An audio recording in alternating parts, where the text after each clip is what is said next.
I'm Lieutenant Williamson with the High Point Police Department. Today I'm going to read The Kid Who Only Hit Homers by Matt Christopher. I chose this book because growing up I played softball and I was known as the boom hitter, and I could hit a lot of home runs, and so I thought this book would be interesting for that purpose. The Hopper Redbirds were having their third practice session of the spring season, and Sylvester Cottemeyer III, a right-hander, was batting. Rick Wilson hurled the first pitch. It looked good, and Sylvester swung. Swish! He missed it by 6 inches. Just meet it, Sylvester, advised the coach, Stan Corrigan. You're trying to kill it. Sylvester tried to just meet Rick's next pitch and fouled it to the backstop screen. He hit the next one to Rick. It was a dribbler, and it almost took 5 seconds to reach the mound. Hold it up for him, Rick, shouted Jim Cowley, the Redbirds' second baseman. Think that would help, Jim? Yelled Jerry Ash. A rumble of laughter broke from the other players on the field. Sylvester didn't let it bother him, though. He was pretty used to it by now. Okay, Sylvester, said the coach. Lay it down and run it out. Sylvester bunted Rick's next pitch down the third and beeline to first base.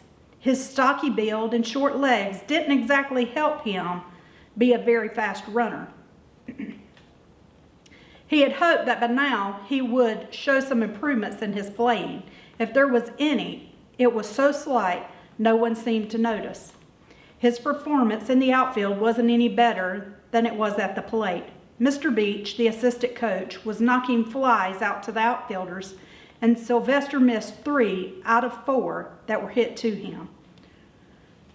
Remind me to bring your mom's clothes basket to the next practice, said Ted Sobel, one of the outfielders who was sure to make the team. Maybe then you can catch it. Funny, said Sylvester. Ha ha. 20 minutes later, practice was over. The boys walked tiredly to the locker room, showered, and went home. Well, are you going to sign up to play? Asked Jim Cowley. Tomorrow, the last day to sign? That's right. I'll think about it, said Sylvester. He thought about it at the supper table, on the swing in the yard, and in bed before he fell asleep, and decided he wouldn't sign. He was sure he'd just sit on the bench anyway, and who likes to sit on the bench all the time? The next afternoon, he sat in the bleachers and watched the Hopper Redbirds practice. No one seemed to miss him on the field. No one, that is, except Jim Cowley, who ran over from first base after batting practice. Seal, why aren't you on the field? I didn't sign up, answered Sylvester. Why not? Sylvester shrugged. Why? To warm the bench? Anyway, I don't care that much about playing. Then why are you here? Nothing else to do, replied Sylvester. I bet, said Jim, and he ran back to the infield. Sylvester folded his hands over his knees, glad that Cowley had left. The guy was starting to get on his nerves. Why did you lie to that boy, Sil? Said a voice. Startled, he looked and saw a man climb up the bleachers and sit beside him. He had never seen the man before, but figured he must be the father of one of the players. He blushed.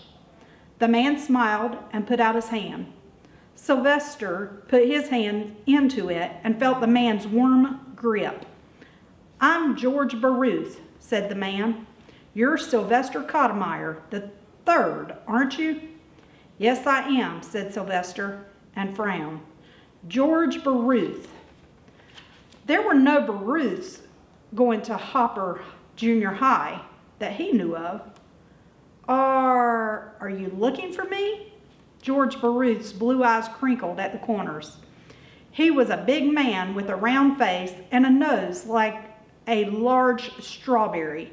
He was wearing a coat over a thin white jersey. brown pants, and a baseball cap with the letters NY on the front of it. "Well, hardly," said George Baruth. "I just figured you'd be here." Sylvester heard a sharp crack and looked up in time to see catcher Eddie Exton blast a pitch over short. "Why did you lie to the boy, Sil?" George Baruth asked again. "You do want to play baseball with the team, don't you?" Sylvester nodded, thinking, how could he know that? He never saw me before. "Yes, I do," he admitted.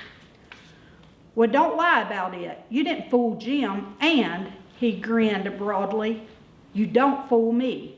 Sylvester's smile didn't quite match Mr. Baruth's. He tried to think of something to say, but couldn't.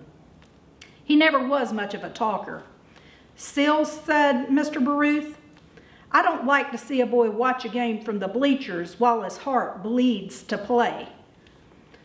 "But I would never make a ball player, Mr. Baruth," said Sylvester hopelessly. "Ball players are good catchers and good hitters, and I don't fit into that picture at all." "Well, you played some baseball, haven't you?" "Yes, some."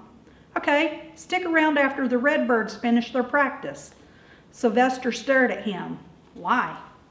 "I'm going to teach you to become a better baseball player, that's why. As a matter of fact," and now Mr. Baruth's eyes twinkled, "I think I'll teach you to become one of the best players ever to play in Hopper." Sylvester's eyes popped. "How are you going to do that, Mr. Baruth?" George Baruth chuckled. "You'll see, my boy. See you after practice." He got up and left the bleachers, and once again Sylvester Cottemeyer III was by himself.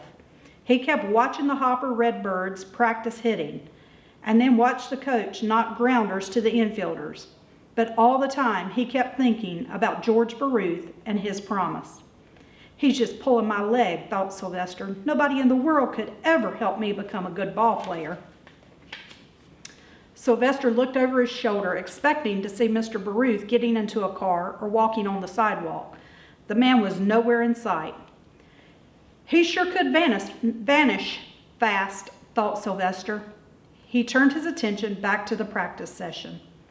Finally, the Redbirds were finished and left the field, all except Jim Cowley. He came over and looked at Sylvester. "Practice is over, Sil. Aren't you going home?" "In a little while," replied Sylvester. Jim frowned, then smiled. "Well, just make sure you don't stay all night. So long." No sooner had he left than George Baruth came around the bleachers. He was carrying a baseball bat and a glove, and his coat pockets were filled with baseballs. "Here, take the bat," said Mr. Baruth, tossing it to Sylvester, and walked over to the backstop screen. "I'll pitch to you." Sil caught the bat, trotted to the backstop screen, and Mr. Baruth approached the small worn area between home plate and the pitcher's mound. It was the same spot the Redbirds pitcher had used during batting practice. Sil stood at the left side of the plate facing Mr. Baruth, who, he saw, was left-handed. "Feet parallel with the plate," advised Mr. Baruth. "Hold your bat a few inches off your shoulder." "That's right. Okay, here we go." He wound up and delivered. The ball came in moderately fast, heading for the plate. Sylvester swung. Crack! The ball blazed in a straight line to short. "Hey, how about that?" cried George Baruth. "Nice hit." Sylvester smiled. He had even surprised himself. George Baruth threw in another pitch. This one was too far inside. "Let it go," he yelled. Sylvester jumped back and let it go. The third pitch blazed across the plate again, and Sylvester belted it to the left center field. He hit the next to the right center and the next to deep left. Now and then a pitch was too high or too wide, and he would let it go. But every pitch that came over the plate he swung at and hit every time. He couldn't understand it. Why couldn't he hit Rick's pitches as well as he did Mr. Baruth's? After Mr. Baruth had thrown the last ball, there were 8 altogether. He and Sylvester ran to the outfield, collected them, and came back to continue the pitching and hitting. After the 4th time of doing this, Mr. Baruth called it quits. He pushed back his cap and wiped his sweaty forehead, and Sylvester noticed his short crop of black hair with wisp of gray around the edge. "Tomorrow, tell the coach that you've changed your mind," said Mr. Baruth. You really want to play. You have a good pair of eyes and strong, fine wrist. You're going to make a great hitter, Sil. Take my word for it." Sylvester looked at him unbelievingly. "What about my legs, Mr. Baruth?" "What about them? You're going to play baseball, Sil. You're not running a horse race." And again, I'm Lieutenant Williamson with the High Point Police Department. If you want to check out The Kid Who Only Hits Homers, come to the High Point Library.